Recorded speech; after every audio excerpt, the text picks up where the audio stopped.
Welcome back to American Popular Music. This is the second half of our soul music discussion. 1960s, early 70s soul music. All right, we're going to Motown, Detroit, Michigan, aka Motor City, aka Motown, aka Hitsville, USA. Here's a picture of Berry Gordy, the founder of Motown, in front of his studio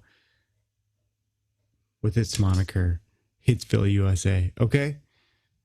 Responsible for more hits than any other studio, any other label in the 60s. Just like the amount of hits they had is just staggering. Unheard of before or since. 75% of their releases in 1966 charted. That means that 3 out of 4 of the songs that they created were in like the top 40 that year. That's insane. It's crazy. They had so many hits throughout the 60s. So many hits. It's just mind-boggling. Utterly decimated the competition. Motown was just the place. Just constant. Hitsville is accurate. Constant hits coming out of there. All right. So as I said, this is Berry Gordy. Motown became the largest black-owned business in the 60s. Can you believe that? A record company. The largest black-owned business in the 60s. So it kind of started when Gordy met Smokey Robinson in 1957. He begged Smokey to produce a record for him, and then they became the most important songwriting team and producing team in Motown. There were other teams there too, but they were the most important. Gordy, he was very hands-on. He was very autocratic, kind of, dictatorial. He was kind of micromanaged everything, and he used to work in a factory, so he ran Motown like a factory, right? It was just with tight quality control. So there's sort of an assembly line sort of approach to making hits.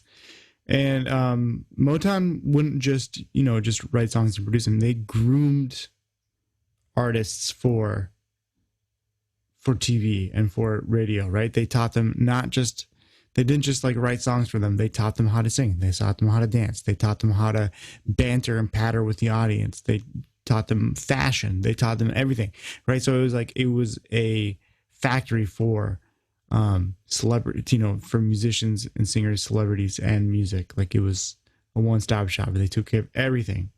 Everybody was groomed and taught and produced in-house. He kind of approached his production a lot like Phil Spector. He's definitely influenced by Phil Spector. They recorded in the basement in a room called the Snake Pit. It was a small room, and they recorded in stages, right? They would start with the rhythm section, bass, drums, guitar, piano, overdub strings and horns if the track has strings and horn, and any auxiliary percussion would be added later. And then the singers would go last on top of all that. You got to know who the Wrecking Crew was. You got to know who the Wrecking Crew was, the house band for Phil Spector, and you got to know the Funk Brothers were the house band for Motown. And, I say it's a little bit of a misnomer. It's not like they toured as a band as the Funk Brothers, but they were like the go-to studio musicians. Mainly the core for the bass, drums, guitar, and piano.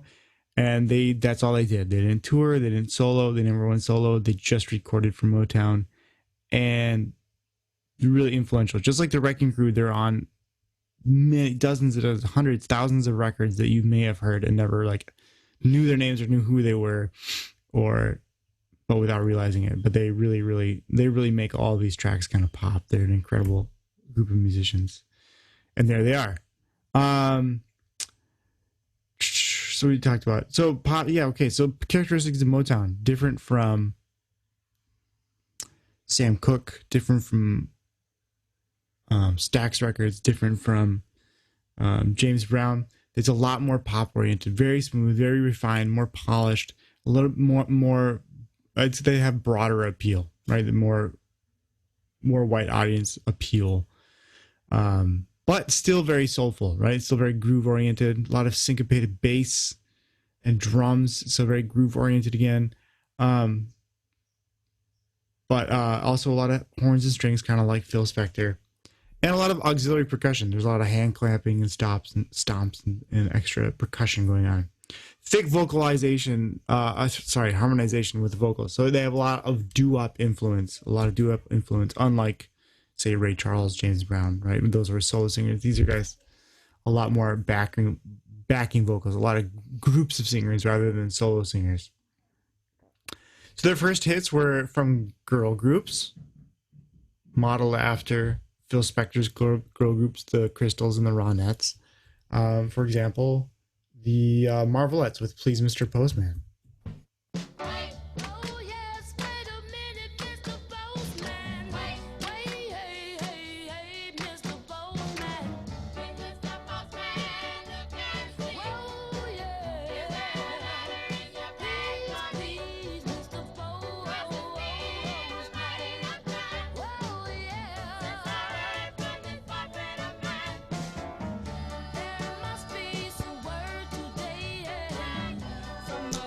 Those doo-wop backing vocals. It's kind of a calypso beat.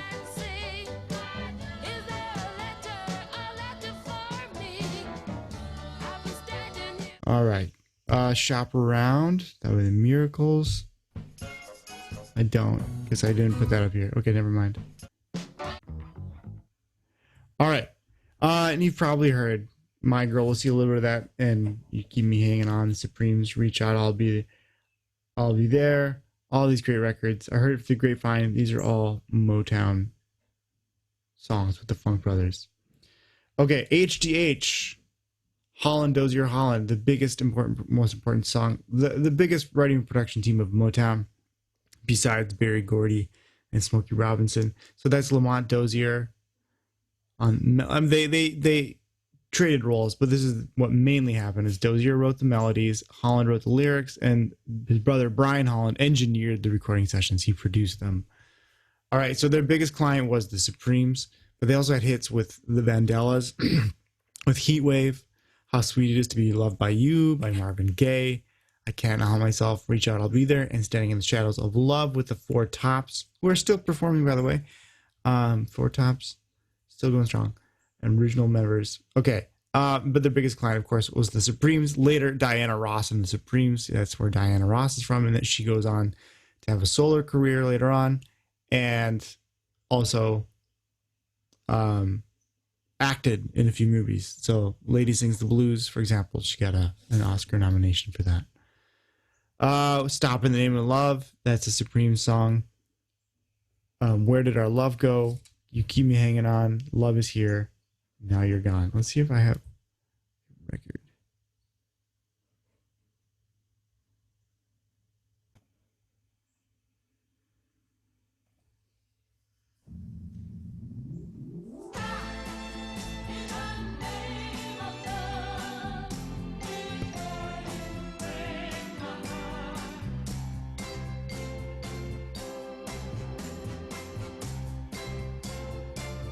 So quite a few instruments going on. Basically a full jazz band and auxiliary percussion.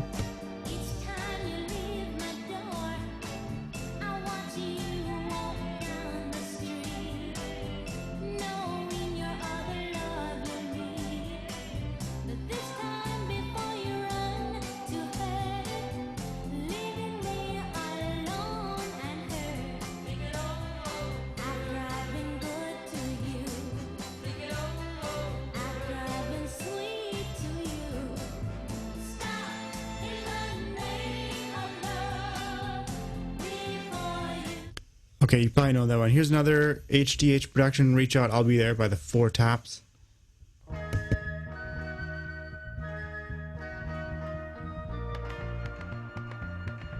Auxiliary percussion there.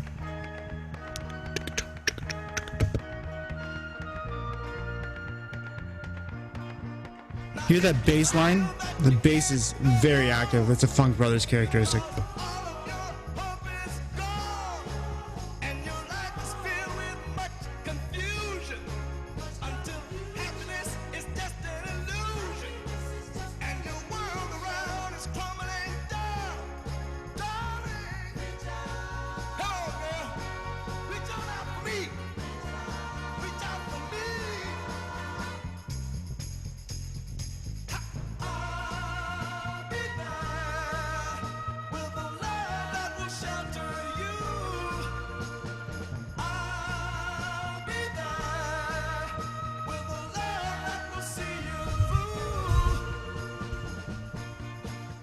All right, so you get a taste for their kind of production style, their songwriting style. Really, really well written, well produced songs. I got some more on the playlist. You can check them out. Where Did Our Love Go? You Can't Hurry Love. Hurry Love by the Supremes. Baby I Need Your Love by the Four Tops. Those are all in there. Check them out on my playlist to get a sample of HDH Productions at Motown Records. Moving on though, Smokey Robinson and the Miracles. So as mentioned before, he's kind of one of the founders, sort of. You know, he kind of was there with Berry Gordy when they started Motown. He was the lead singer and primary writer and producer for The Miracles, right? And he was also a ghostwriter. He wrote for a lot of other bands like The Temptations. He wrote My Girl. He had a really noticeable falsetto, right? This is before falsetto was a big thing. It was kind of unique at the time. And he was a really good lyricist. Actually, Bob Dylan called him a great America's greatest poet. And it's coming from Bob Dylan, who won a Nobel Prize in Literature for his words. So that's saying a lot. Okay, so the Miracles were formed in 1955. You know, so they're hustling and grinding for 5 years before they get it. Their first hit was Shop Around in 1960 with Motown. You Got a Hold on Me, and we're going to listen to Tears of a Clown. So you're going to hear Smokey Robinson's voice and his songwriting stuff. He wrote the song as well. This is a little bit later, so it's a little bit more sophisticated than the earlier stuff, but it's still got all the same elements. This crazy, like, Baroque introduction with lots of bassoon and harpsichord.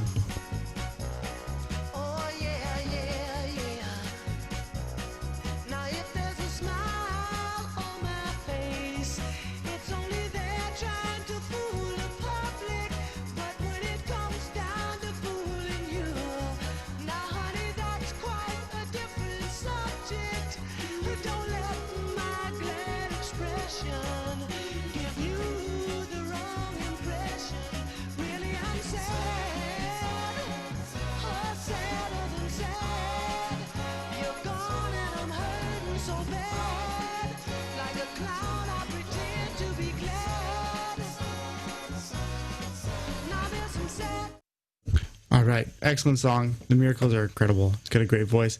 I love the production on that. Like, why is there like so much bassoon? It's so weird. It's awesome.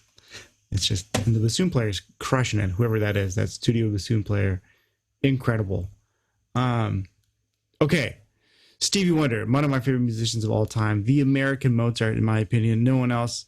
You know, if anyone mirrors Mozart's life in American popular music, it's Stevie Wonder. I mean, the kid got signed with Motown when he was 10 years old. He could play every instrument like Mozart. I mean, Mozart was a child prodigy, right? Stevie Wonder is a child prodigy. Multi-instrumentalist. They're both multi-instrumentalists. They're extremely prolific, right? Mozart wrote a ton of music. Stevie Wonder has written a ton of music. He had 21 top 40 hits before he turned 21. Okay? The guy's insane. And like, he's had 15 Grammys. The guy, he's unstoppable. Unstoppable. He is the American Mozart. His first hit came out when he was 12. We're not going to listen to it, but he shows up. He's one of the greatest harmonica players ever. Not just a great piano player and singer and songwriter producer. One of the greatest harmonica players too. He also played almost all. I don't think he played the horns, but he played all the rhythm instruments on his records too. He's like a one-man band, which isn't that unusual now, but this is back before there was like, you know, he was doing it on tape, doing it with himself, and he's just really good at it. There's no editing with his drum tracks or anything like that. He can just lay it down. Great musician. Okay, so we're gonna listen to I Wish, just because it's incredible. So he's playing all of that.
one of the hardest things I have to do is choose which songs to listen to. There's just too many that I want to listen to.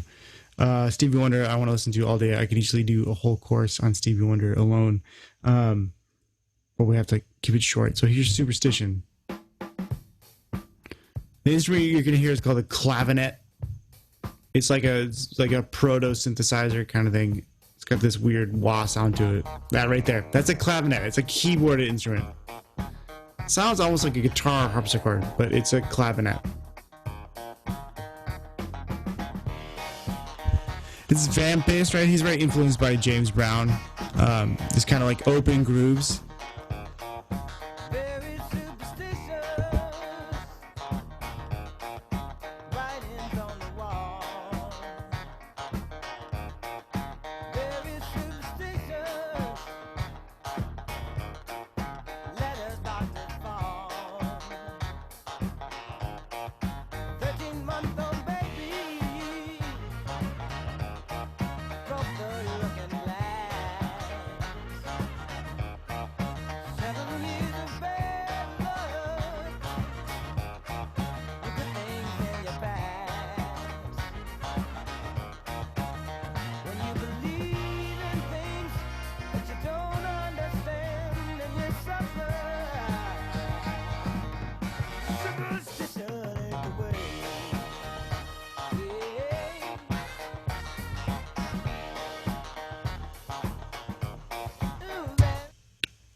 Awesome song. Check it out. Check out the rest.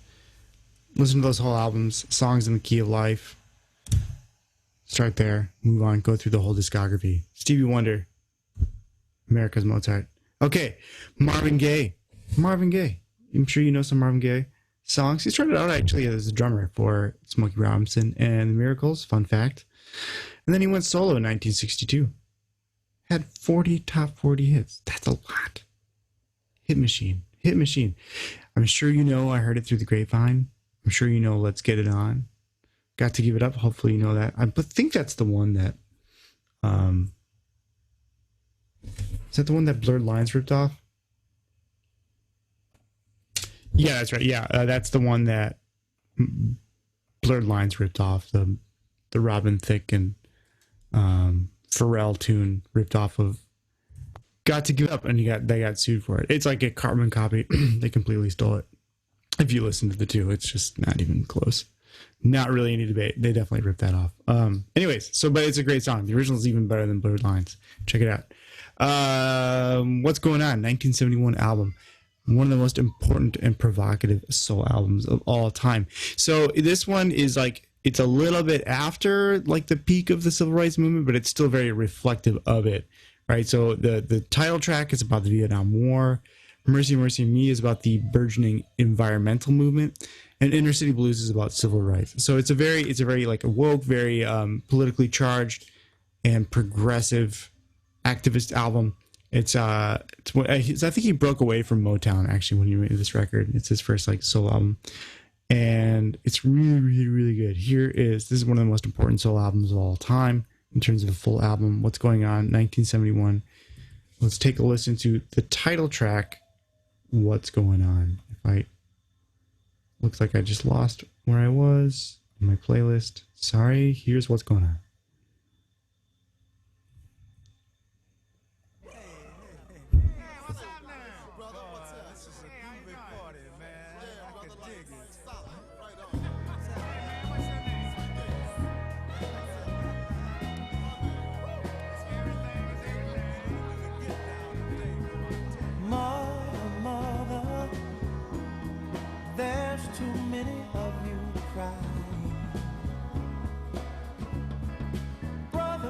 Brother, there's far too many of you dying.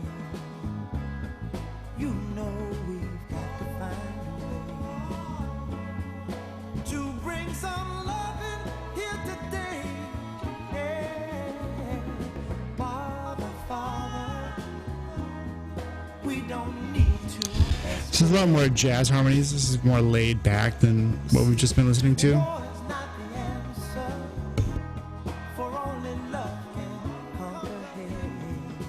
This doo-wop backing vocals. Oh.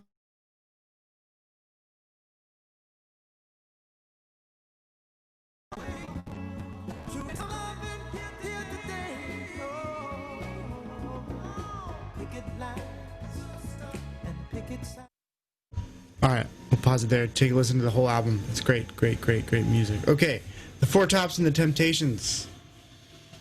Four Tops, four high schoolers, as I think I mentioned before. I think they're still together. The original four people, still touring, still playing. We listened to them a little bit out earlier. We just listened to "Reach Out, I'll Be There." A lot of other hits. "Baby, I Need You Lovin'," "I Can't Help Myself." You probably recognize them. A lot of these bands sound similar, not the same. The Miracles, the Temptation, the Four Tops, these kind of early boy bands essentially. But they are distinct in other ways. Okay. The Temptations were the most successful male vocal group of the 60s.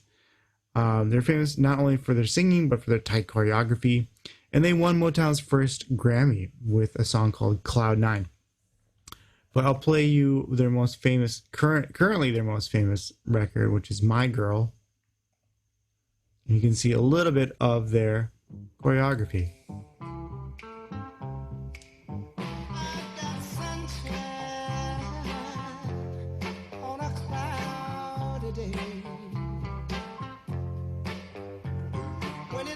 They're lip syncing here.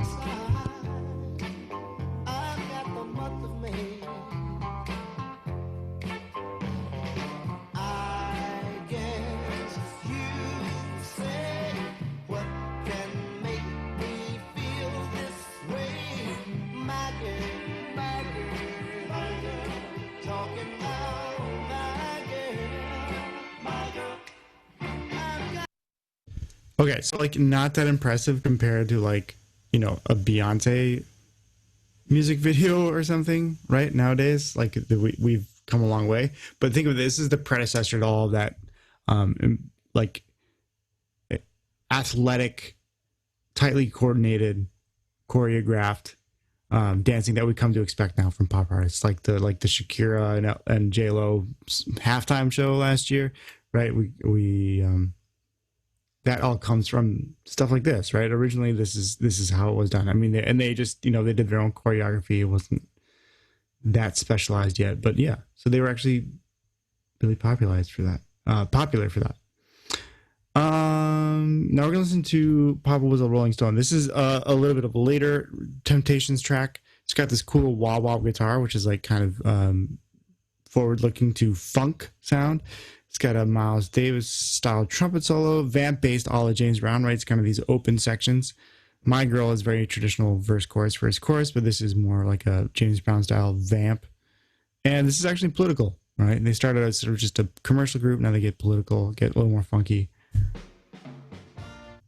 I'm going to skip ahead because there's a long intro.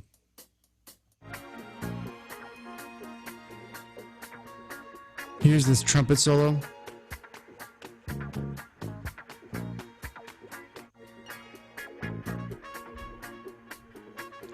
Sounds a lot like Miles Davis's fusion work. Okay, now I'm going to skip ahead where the vocals actually come in.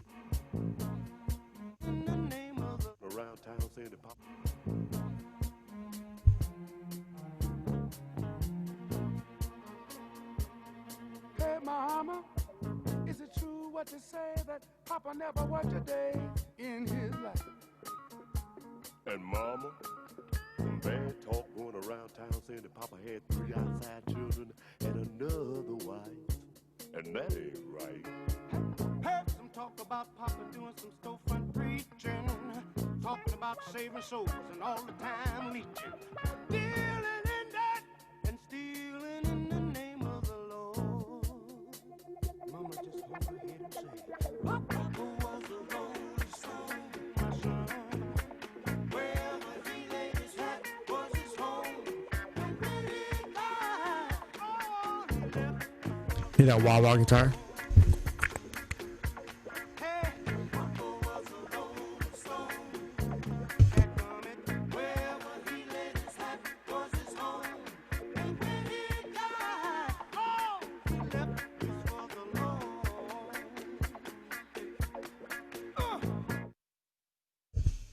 Okay. The Supremes, talked about, listened to them a little bit. They were the most commercially successful Motown group 10 of their first 14 releases went to number one. That's crazy. They were all written with Holland, Dozier, Holland. Just insane. I mean, think about that. The majority of your songs go to number one, let alone if you have anyone that goes to number one, that's crazy. And then like, that's just crazy. It's crazy. I can't even fathom what that would be like. Okay. They had a total of 25 top 40 songs ever.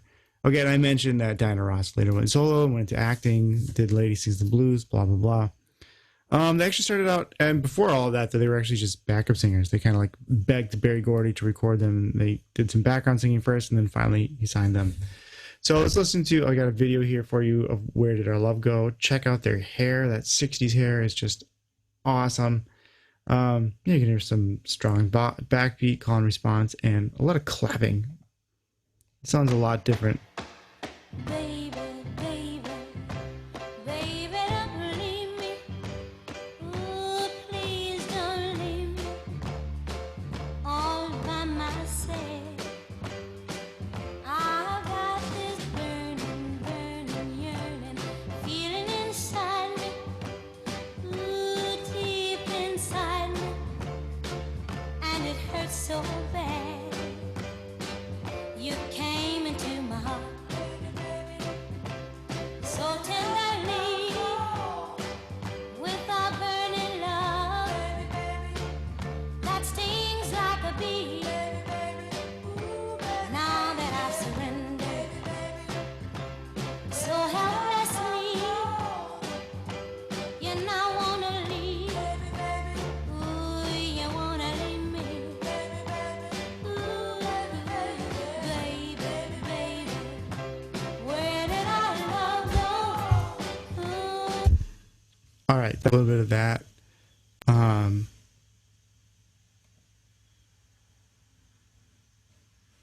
Yeah, where did our love go? Notice like there's no verse, chorus structure that. It's just like the same thing over and over again. It's kind of interesting, but it's still really catchy. It's like the verse and chorus is like kind of combined into this eight bar vamp. Interesting that the dancers were interracial. That's cool. It's very progressive. Very nice. For the 1964. It's good stuff. Okay. Stax. Moving on from Motown. Stax Records, aka Soulsville, USA. We have Hitsville in Detroit. We got Soulsville in Memphis. Yes, that's where Sun Records and Sam Phillips were. This is a different recording studio. So back to Memphis. It's got a lot more edge to the sound than Motown. It's not a refined factory process like there is in Motown with like lots of quality control. It's just it's very loose. It's very sort of like flying by the seat of your pants kind of method of recording and producing. A lot more bare bones too, right? There's not really many horns, or there's not almost no strings, very few horns, and the horns are more stripped down. Just kind of like a few punches here and then, but not so many horn lines. Just kind of like filling in, just playing rhythmic punches, and very few backing vocals too. A lot more like solo singing than like almost everything from Motown was like group singing, like a lead singer with background vocals. This is pretty much just solo singing. Okay. It started in 1967 by Jim Stewart, and it's supported by sister Estelle Axton. That's where you get Stax, ST from Stewart, Axton, AX from Axton, Stax. They operated out of an abandoned theater with no heat or air conditioning. They had a sloped stage, meaning that it was like, at an angle, like a hill, which made it really awkward. And sometimes, just like Sam Phillips' Sun Records, these, difficult recording situations sometimes produce gems. The house band was Booker T and the MGs, pictured down here in the right-hand corner. They were an integrated house band. Cool. So we got lots of house bands. We got the Wrecking Crew with Phil Spector. We've got the Funk Brothers with Motown. And now we have Booker T and the MGs. They're the house band for Stax. And we're going to listen to them. And this is they, unlike the other bands, they actually had just like a solo hit called Green Onions.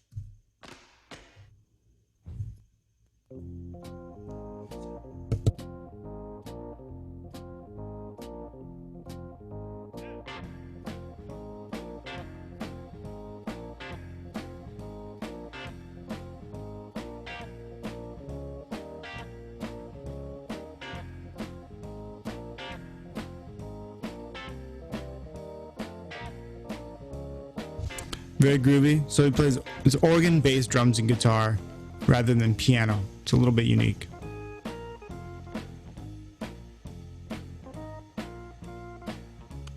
It's 12 bar blues. Very simple, just very groovy. They're just really tight.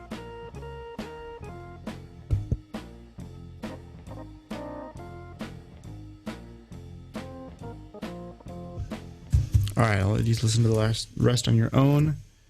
We're gonna listen to Otis Redding who recorded with Stax. One of music's tragic stories. He was really popular and really seen as like an important voice in music and in politics and in the civil rights movement. And he was an ascending. His career was ascending, and he suddenly died in a plane crash in 1967, heading to Madison, Wisconsin. I don't know what's with all these plane crashes of musicians happening in the upper Midwest. It's kind of weird. We're listening to a couple of songs. This is Try a Little Tenderness. I'm going to watch it, video here. Hopefully it's working.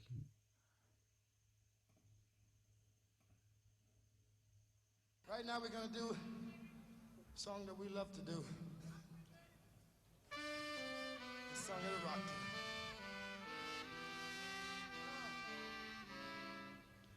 An amazing singer. Oh, she may be weary. Them young girls, they do get wearied wearing that same old shaggy dress. Yeah. But when she gets weary, try your little tenderness. Yeah. Oh, man, I know she's waiting, just anticipating a thing that she'll never possess. No. But while she's there waiting, try just a little bit of tenderness. That's all you got to do. Or it might be a little bit sentimental. No. She has her grief and care. Yeah. But the soft words, they are spoke so gentle. Yeah.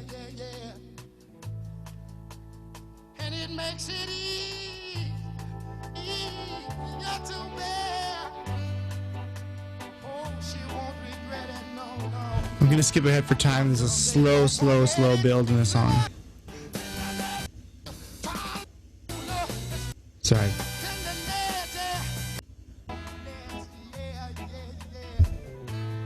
But it's all so easy.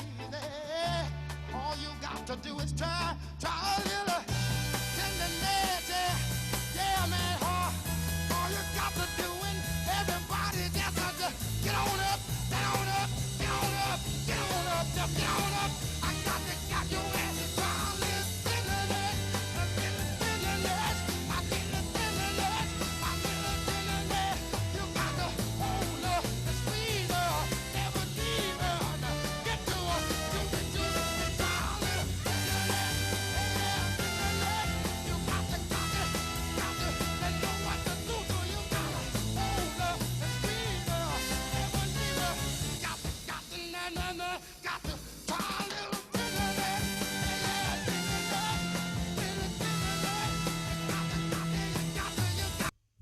All this intensity. So good. Okay. Try a little tenderness. Otis Redding. Okay. Gospel drenched vocals, slow build to the chorus. That's kind of unique to that song. Really great punchy horns. Yeah. Okay. And it's it's very much like he sings like a preacher, right? He kind of has this build, drop it down, build, drop it down. And then like even the peak is just like this, peaks over and over again for like 2 minutes. But that song keeps going. It's just like the intensity never drops. His most famous song though came released. It was recorded 3 days before the plane crash and was released after he died. Sitting on the dock of the bay. They recognize it. It kind of indicates he was heading in a new musical direction, and we never get to know what that was fully going to sound like.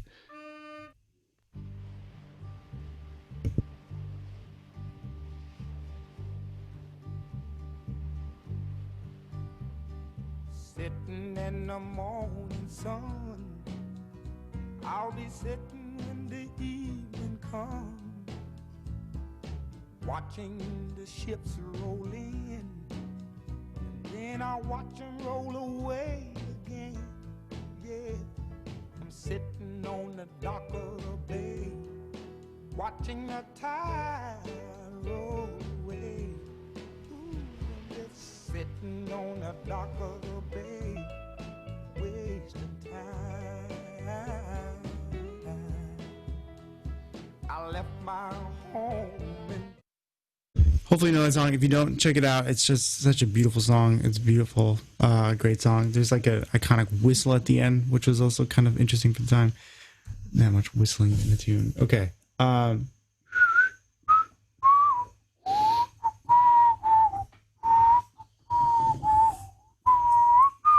Wilson Pickett. Great voice. Mustang Sally. Aggressive, husky vocals. All this stuff is, I mean, blues based at this point. I mean, just write it on your hand. Everything here is bluesy.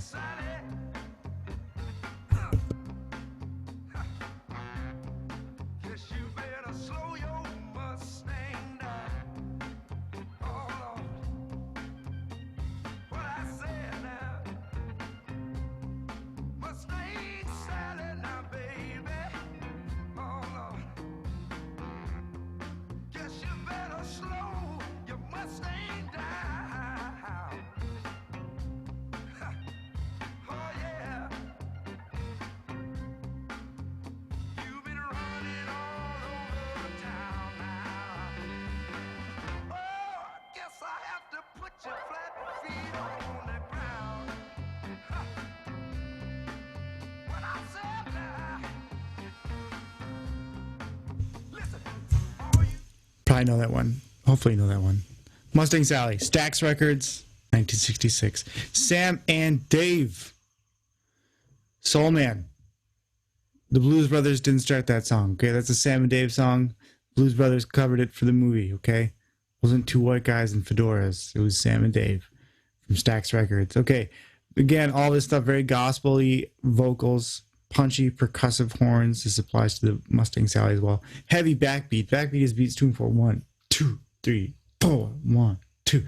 Really heavy backbeat. And of course, you're going to get some call and response with horns and guitars. 1, 2, 3, 4.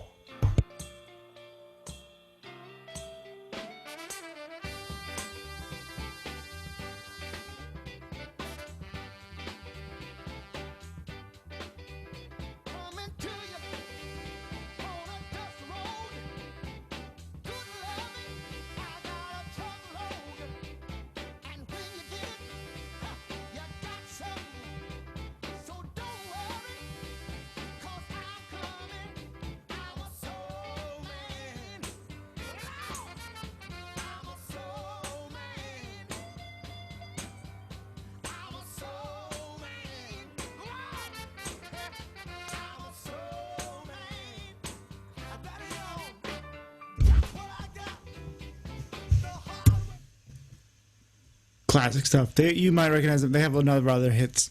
Wilson Pickett too. I just picked their most famous ones. You probably know like "Hold On, I'm Coming." That's another Sam and Dave tune. Great singers, man. Love their stuff. Okay, last but not least, Muscle Shoals. Actually, maybe it is least. Yeah. Sorry. No, I mean they're great. Muscle Shoals is great, but not as many hits as Stax or Motown. Okay, this is an area. Muscle Shoals is an area in northwest Alabama. It's it's actually like a Quad Cities area. There's like 4 small towns in this like metropolitan area.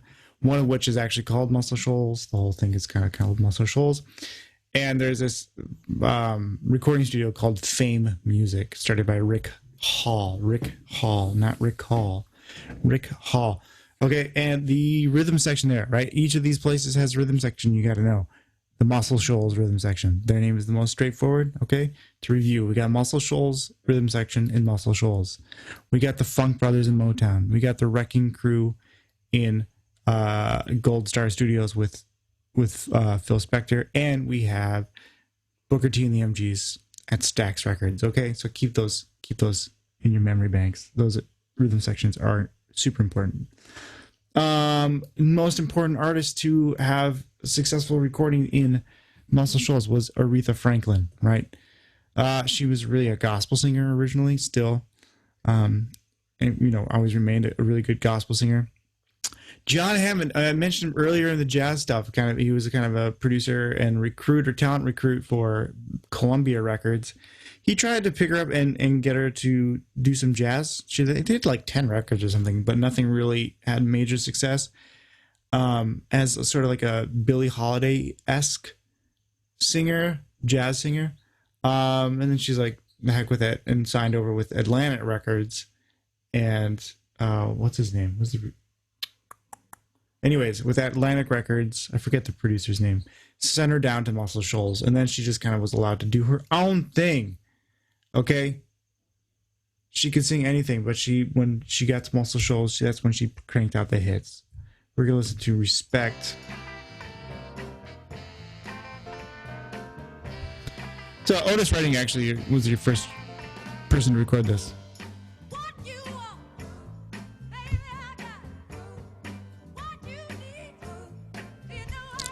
But she made it better, let's be honest. Of course, gospel style vocals. She changed the meaning of the lyrics as well as recovered it. Otis Redding is more just straightforward, like, respect me. This is about feminism as well. This is a feminist version of that song. Of course, it has all of these other characteristics, doo-wop, backing vocals, it's blues-based, and there's call and response.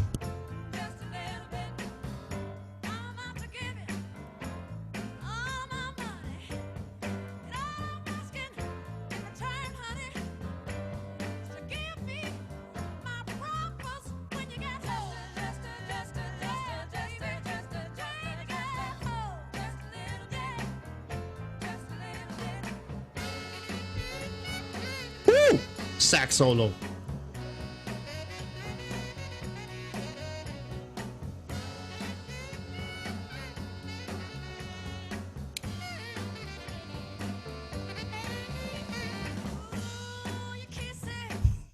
All right. Hopefully you've heard that record before. If not, definitely check it out. I think that's all I have for today. Yes, it is. So enjoy the rest of your day, and I'll talk to you next time in American popular music. Take care.